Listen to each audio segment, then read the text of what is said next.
WXCO 98.9, Wausau's real news and great conversation. Here's your Daily News Roundup.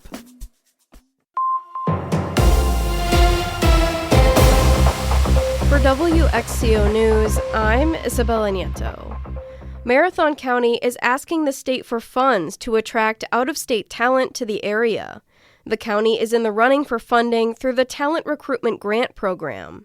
The program is aimed at supporting local efforts to attract and incentivize out-of-state talent to relocate to Wisconsin municipalities. Renee Krings is Senior Director with the Greater Wausau Prosperity Partnership.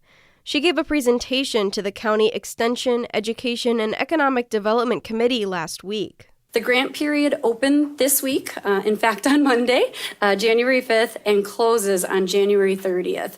So you can see that it's a very tight window, and we do anticipate a highly competitive application process. The Prosperity Partnership has already submitted an application for the grant on behalf of Marathon County. We've designed the program to include aspects focused on keeping people here and integrating them deeply into our local communities. We want to support these individuals to grow roots and make lasting connections. This year is the first for the Talent Recruitment Grant Program.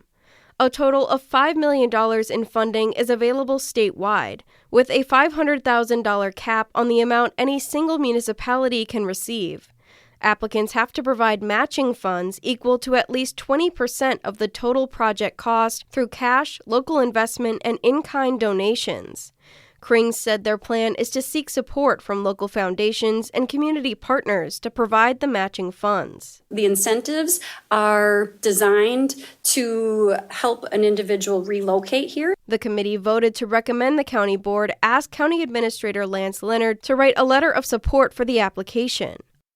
As the new year begins, some are taking a break from drinking. It's called Dry January. Maddie Schaefer has more.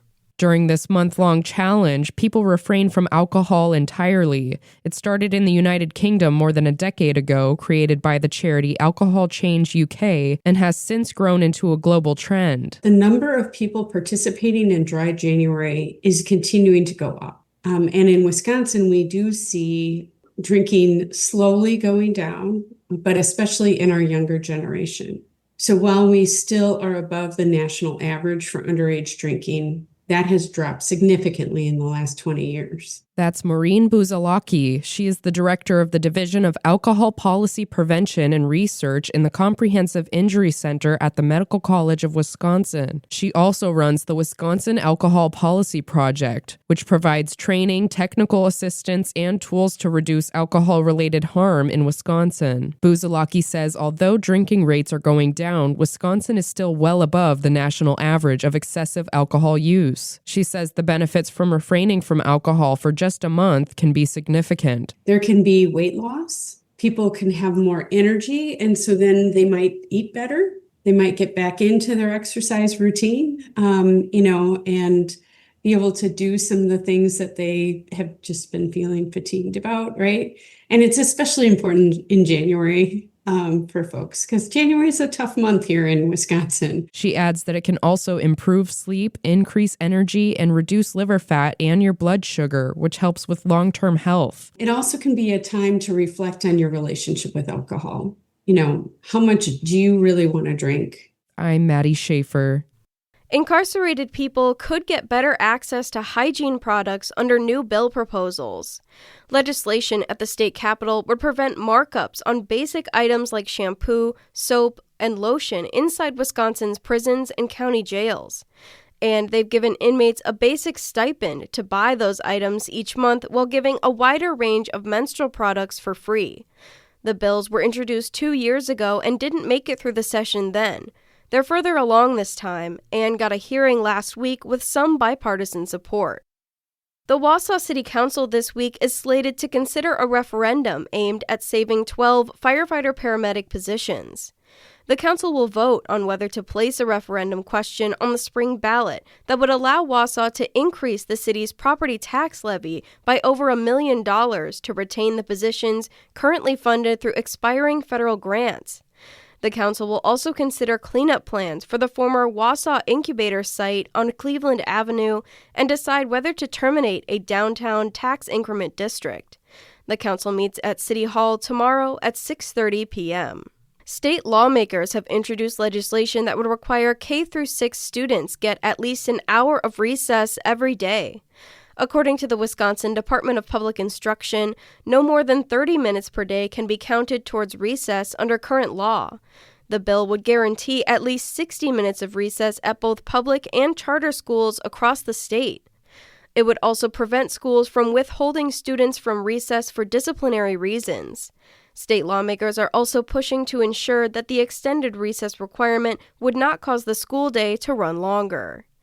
I'm Isabella Nieto, and you're listening to WXCO News. The Bucks fall in Denver. Hi, I'm Mike Clemens with sports. NBA, the Bucks road trip out west, ended in a loss, 108-104 in favor of the Nuggets. Head coach Doc Rivers on what bothered him the most about their effort on offense. I thought our passing was horrific tonight. We had guys wide open, and the balls are down by our ankles down. I mean, the off-target passing tonight really did us in. I thought we would have generated a ton of threes tonight, but for our passing. So the Bucks are back in Milwaukee. They host the Timberwolves tomorrow night. NFL, the Packers cleaning out their lockers. After losing to the Bears Saturday night in Chicago, Matt LaFleur asked if he's spoken to the new team president, Ed Policy, on whether he'll be back as head coach.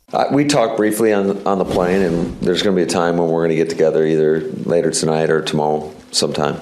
LaFleur stressed he wants to remain in Green Bay, calling it the best job in the NFL. With sports, I'm Mike Clemens. I'm meteorologist Brandon Bormans. Mostly sunny skies to kick off the work week. High temperatures in the mid-30s. For tonight, increasing clouds with lows in the upper 20s. On Tuesday, some rain showers possible. A bit of freezing rain possible in the morning with high temps in the upper 30s. That's your Wausau News Roundup from WXCO. Find more news anytime at WXCO.FM. Subscribe to this podcast on Spotify, Apple, or wherever you find your podcasts.